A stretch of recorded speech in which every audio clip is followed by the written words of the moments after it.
Sharon, may cryptic post na naman. Publiko pinakaba.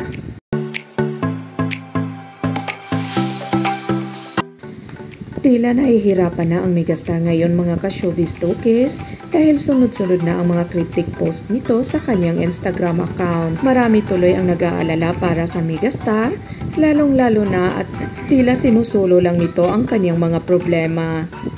Ang pagtaba di umano ni Sharon noon, sanhi na di umano ng isang depresyon. Kung totoo man ang mga bali-balita patungkol sa kanilang dalawa ni Senator Kiko Pangilinan, kawawa naman ang kanilang mga anak kung hindi sila magpakatotoo. Alam naman ng kanilang mga anak ang kanilang sitwasyon ngayon. Sana raw ay wag na pahirapan pa ni Sharon ang kanyang sarili. Baka humantong pa ito sa mga pangyayari na kapwa nila pagsisisihan.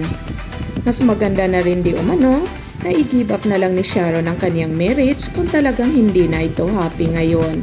Malalaki na ang kanyang mga anak at parehong matatalino at kaya nitong intindihin ang anumang maging desisyon ng kanilang ina.